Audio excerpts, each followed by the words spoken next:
Salut les esclaves. Bon, c'est toujours Tito Vénère qui vient râler. Allez, je vais continuer mes histoires. Quoi?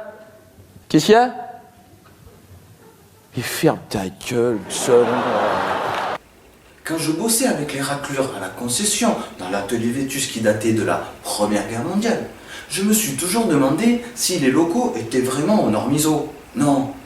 Ou plutôt, combien leur a coûté le pot de vin qu'ils ont versé à la commission d'hygiène et de sécurité via l'inspecteur du travail pour qu'ils ferment les yeux.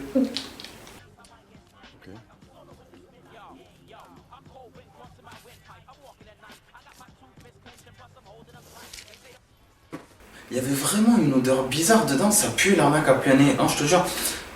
Je me suis même toujours demandé s'ils avaient pas un litige avec EDF, ces Mongoliens, quoi. Alors, je dis ça parce qu'on bossait toujours dans l'obscurité, c'était la restriction d'éclairage permanente, quoi.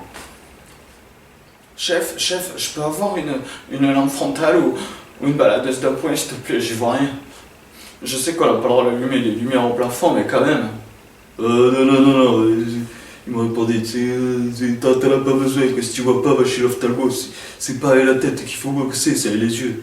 Il est con ce mec ou quoi? Et les yeux, a priori, ça fait partie de la tête, je sais pas. Est-ce que je suis mal formé? C'est mieux comme ça.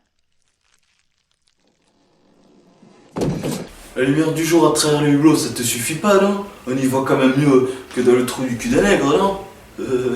Qu'est-ce qui est con ce mec? Hé, tu veux me faire rire, Franzi? Mais j'en ai rien à foutre, moi, si les tarifs EDF sont relevés. C'est pas mon problème. Tu vois ça direct avec les cancéreux d'actionnaires qui viennent de l'enfer, c'est tout. Oh, calme-toi. Toi qui joues à Call of Duty, t'as bien le père de l'île de tes frères rouges qui traîne dans ta poche, là. Ok, allez, pour te faire plaisir, je vais aller en acheter une.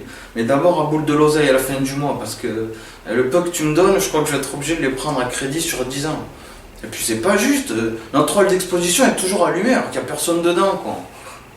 Ah, ça c'est quand même pas mal, ça.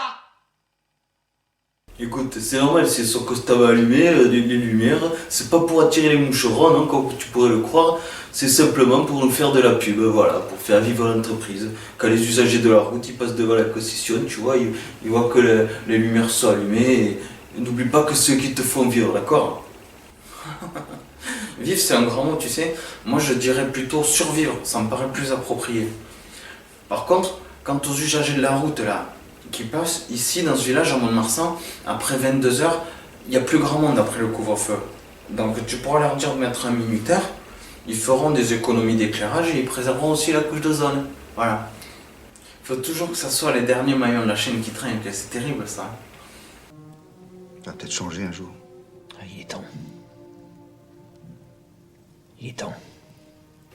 Ça m'est arrivé de bosser avec des étrangers dans ma carrière. Alors autant moi, j'étais exploité jusqu'à la moelle, que c'était à la limite de l'esclavage.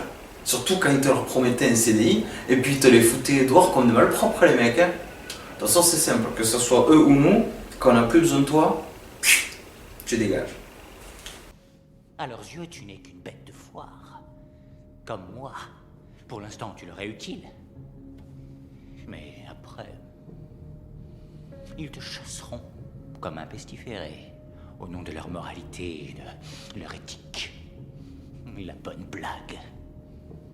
Poubelle au moindre petit emmerde.